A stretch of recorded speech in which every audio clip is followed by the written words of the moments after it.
Hey, it's Arcsecond. In this video, I'll cover the 9.23 patch notes and my thoughts going into Season 10. So the big change for Season 10 are the elemental rifts. So the first two dragons will be random, but after the second dragon dies, the third dragon will be announced and the rift will change based on that element.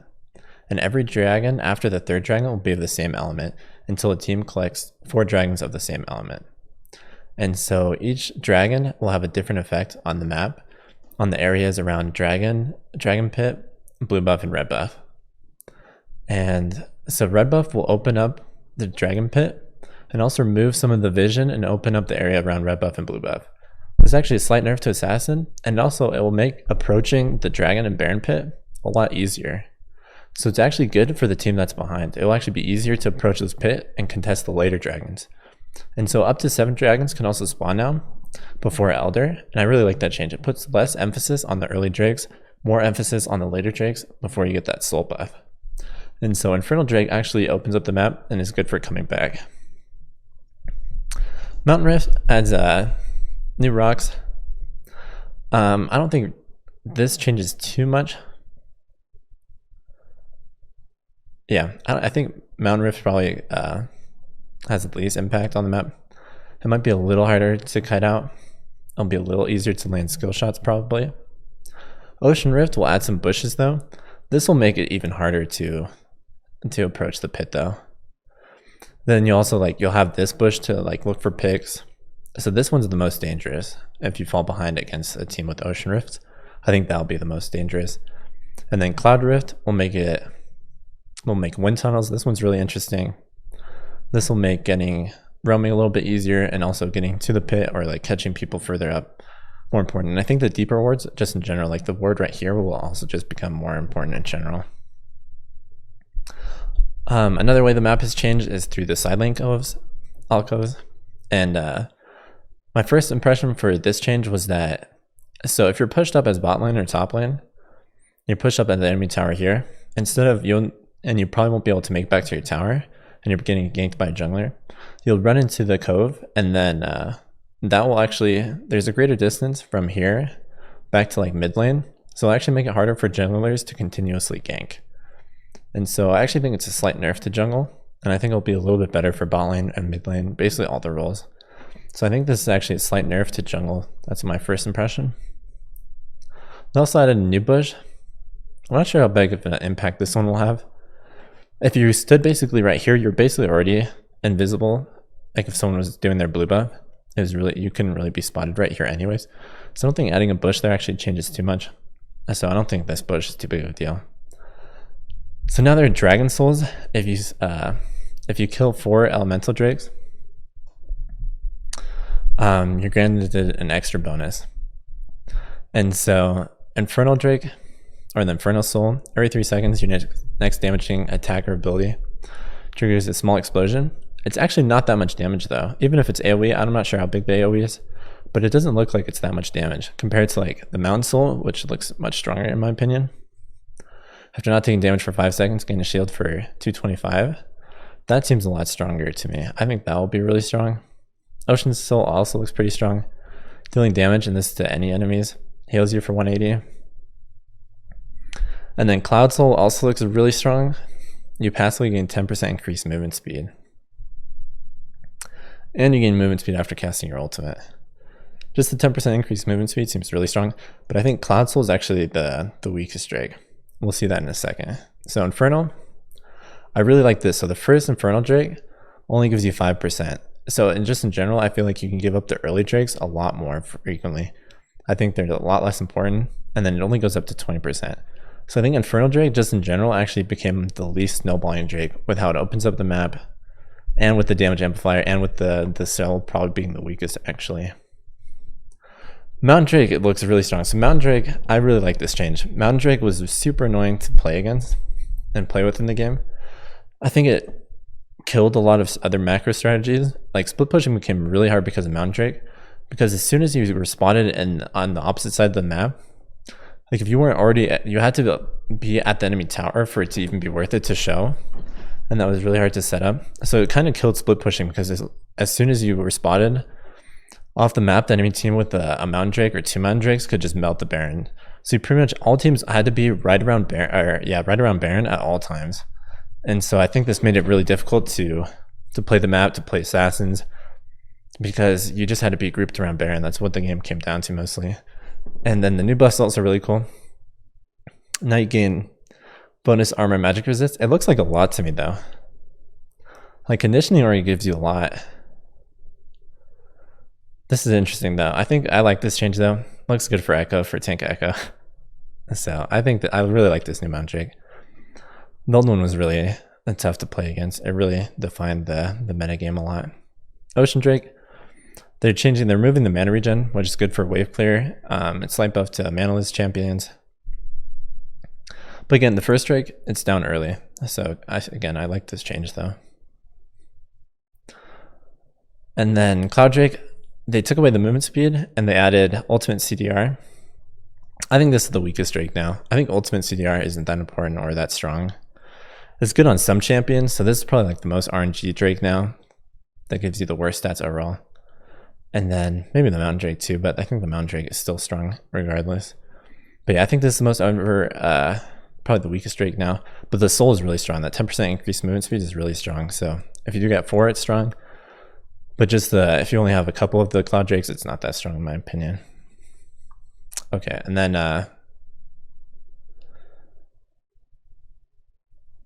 yeah, okay, elemental Drake mechanics.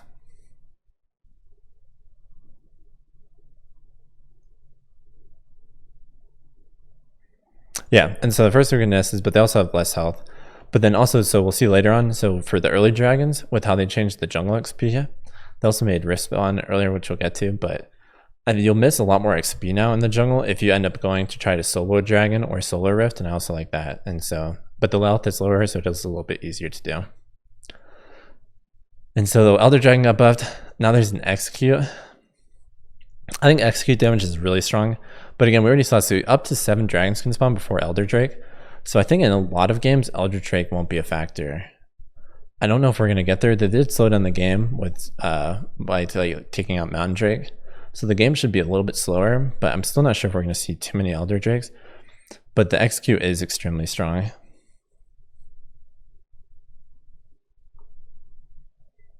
And then they increased the buff duration on Elder, and then later we'll see they decreased it on Baron. So now it's 180 altogether. So overall, like Baron got nerfed quite a bit.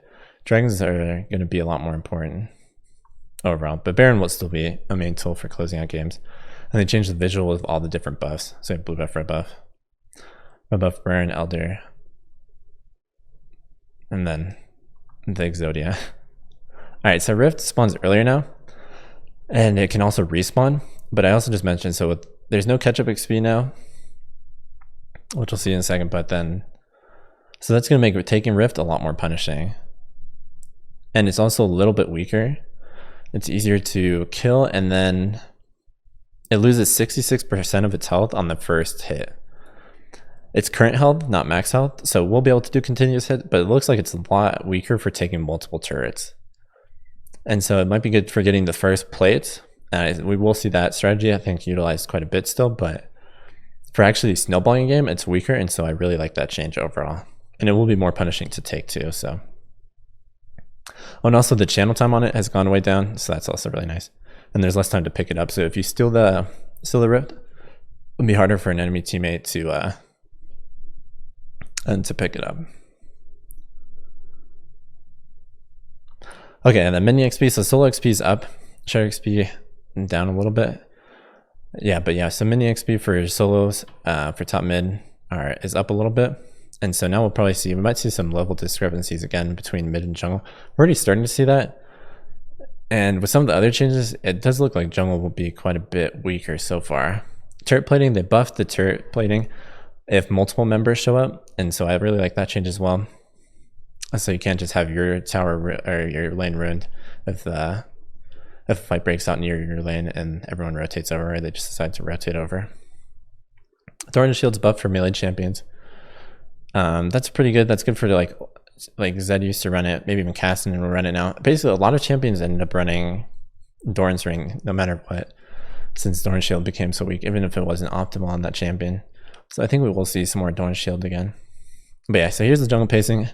So there's no catch-up experience. Camps respawn quicker, and there's now a small camp icons now for the respawn icons. But now it's 15 seconds before. That's a little quicker. So you're only going to see it at the last second. So timing them, because it takes like, yeah, it takes longer than that to basically get out of base and get to that camp. So you're still going to have to plan your pathing, but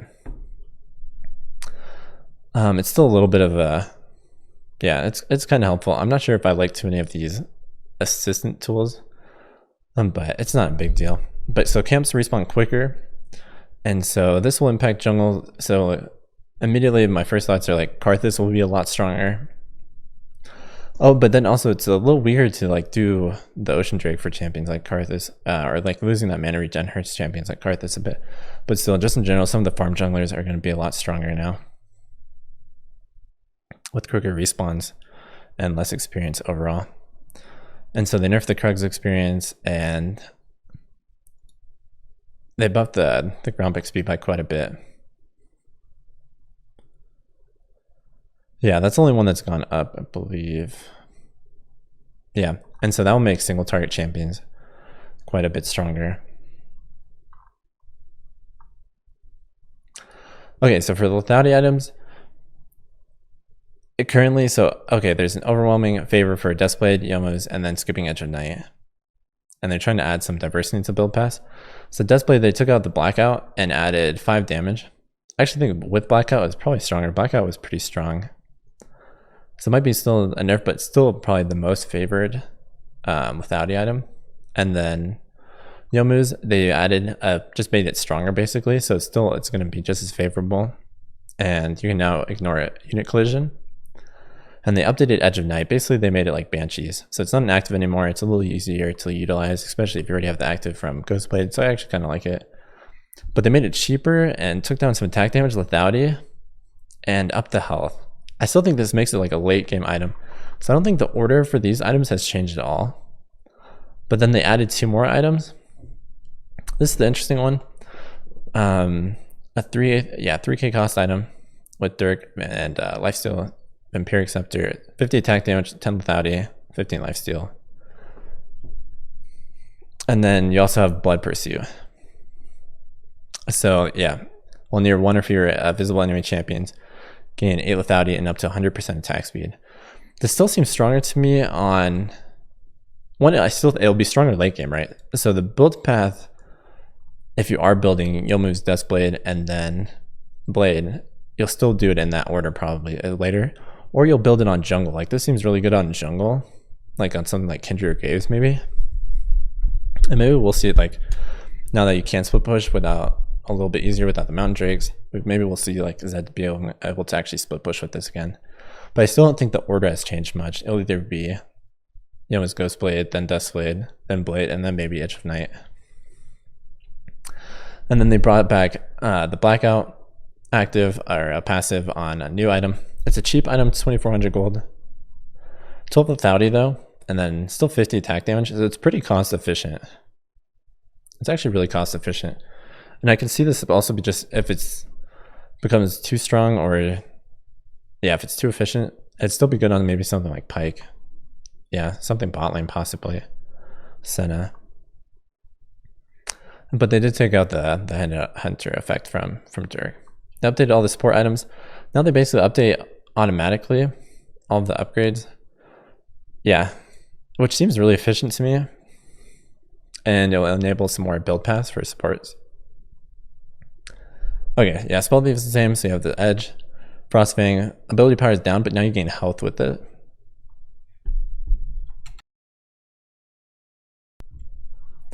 They added a Spectral Sickle. So this is attack damage and health. So another line. Relic Shield, ability power plus health. Kind of similar, but Frostfang's the more aggressive one. And yeah, I won't go into too much detail over these support items. And then we got the steel shoulder guards. And so health, attack damage. And basically just update automatically. And they removed the Ancient Coin. Okay, Shirley's, they removed the AP. And took away the base movement speed. So this was basically best on Vladimir and Annie, it looked like. I'm not sure if they'll still be able to get it. Now it actually looks like it'll be more of a support item, but it's still really efficient. It only costs 2k gold. Then you're getting 300 health. It still looks like a pretty efficient item to me, but it should be best on support now. So maybe because of the lack of AP, we won't see it on those AP mids anymore. They changed the energized and crit items, so now they stack the energized effects. And the big change here is Storm Razor now has crit chance, so you can include in all of the crit builds. And yeah, attack speed's down though, but the damage, the energized damage is up. And again, these will stack. So it actually looks like quite a bit of damage if you're stacking these, but at the most, you're only going to build still in most cases 2 of the attack speed items. But 240 damage as burst is pretty good. But it also stacks up now over from moving faster than from attacking. So if it's in a team fight, it actually might be a little bit slower. We'll have to see. Cost is up. Rapid fire cannon. Yeah, just energized damage is up. Shiv was in a pretty weak state, so up damage, and the bounces are up. So you might actually be able to rush this item again, and then maybe Storm Razor later. We'll have to see it. And then the shard's up. It's still quite a bit of damage even early in laning fights for 700 gold. Coming back and being able to poke for 80. That's not too bad. That seems pretty good still, even if it's 100 gold more expensive. Brawler's Glove is gone. Instead, now everything builds out of Cloak of Agility. So they kind of even out some of the build paths. Zeal's more expensive, but yeah, harder build paths, but it looks like the items are still really efficient. So overall, pretty good changes for, yeah, give some burst. And burst is really strong, or like poke as well for 80 carries. So overall, these changes look pretty strong though. Some items have been removed. Spear of Sojourn's gone, Portal, Wrecker, Rapture Cloak. So with these items, really happy about Sojourn being removed. And then ZZ Rod was either too strong or, yeah, or just not used really. And then Wrecker was never really used, unfortunately. Okay, and then Runes, Klepto's gone. I'm happy about that. The RNG and the reward for it was a little too high sometimes. So they're basically replacing it with the Omnistone, which gives you a random keystone. This should be a weak keystone, unless you like, you can like negate the cooldown basically of some of the runes and basically having it up immediately. Like if you can do Electrocute and then proc Dark Harvest right after in a low window, like that could be strong. But otherwise this keystone should be weak. Like the cooldown of the keystone, and then if you can like proc Aftershock after or Hail of Blades, that's what would make this keystone strong. But most keystones already have low cooldowns, so in most cases I don't think it'll be worth it to actually take Omnistone. It shouldn't be worth it. It basically just comes down to the cooldown from what I can tell. Okay, Conquer. They're taking away the true damage, and we also have to remember that the Drake's also give more resist, and then they're changing Aftershock as well to give quite a bit of resist to tanks now. But yeah, so this is gone, or the true damage is gone, but then it stacks up twice to twice as many stacks. 2 for melee champions, but now ranged champions don't lose the stack duration as quickly. So they keep it for 8 seconds or have 8 seconds to keep the stacks as well, which seems pretty strong for champions like Azir, maybe even like Draven might like this Rune. And the true damage wasn't too important there. So yeah, we'll have to, a little bit worried about Conquer being too good on too many ranged champions again. So we'll have to watch out for that. And so, but I also don't think it'll be that good on Echo anymore, if anyone's wondering.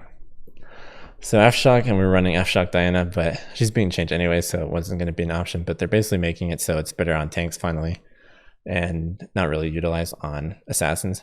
The cooldown's almost down to half though, and the damage scales pretty well. I can see this being pretty good on some tank supports and top lane too. It actually looks pretty strong to me on specific champions. Yeah, I think it'll be worth it in a lot of cases to take it over something like Grass. We'll have to see though. Like I see it being a strong markup, but most like definitely be seeing it be good on someone like Leona, especially with how they changed like the support build. So you can actually build some tank items on a support like Leona. That could be pretty strong. Okay, the updated Presence of Mind because of the Cloud Drakes. And so now it restores max mana or energy. Energy is really hard to get, so on a champion like Akali, maybe Kennen, Zed, this could be pretty powerful. And it can increase your energy up to 50. And we all know, yeah, with how short Akali's Q is, this could be pretty strong. We'll have to watch out for that. Nimbus Cloak procs of summoner spells instead of ults. This should be more used, or yeah, this should be better for more champions now. It was really awkward to use this on some champions who had low ult cooldowns or just wanted to use them off cooldown basically, and so you weren't using them when you actually needed them in a fight. But summoner spells are pretty much always only utilized in a fight, so I think this change is overall really good, and you'll get a different movement speed based on which summoner spell you're using. Senna's in the game. She looks pretty strong, by the way. Twisted Tree Line is gone. Goodbye. Some bug fixes and new skins. So overall, I really like the changes. To recap, the game should be a little bit slower now. It should be a little less snowballing. It's a little riskier to go for ganks. I still think like one of the things I'd still like to see the most, especially with the jungle changes, is basically maybe nerfing level 1 invades. They're really strong and competitive, are really good for competitive, but they're really hard to deal with in solo queue. And then, yeah, if it was a little bit easier to clear the jungle with more junglers, basically, especially since you have to clear more frequently now. So probably like adjusting the damage of some camps would be really helpful, I think, and then touching up on level 1s. But overall, I really like the changes. Every game should feel a little bit different. Each dragon matters less, but it's more like the collective that'll matter more now. And yeah, I think you'll just have more time. So like the plays you'll have more time as a solo player to have a bigger impact on the game, and I really like that. And not just because of the solo XP buffs, but yeah, overall really good changes, and I'm pretty excited for season 10. So thank you so much for watching.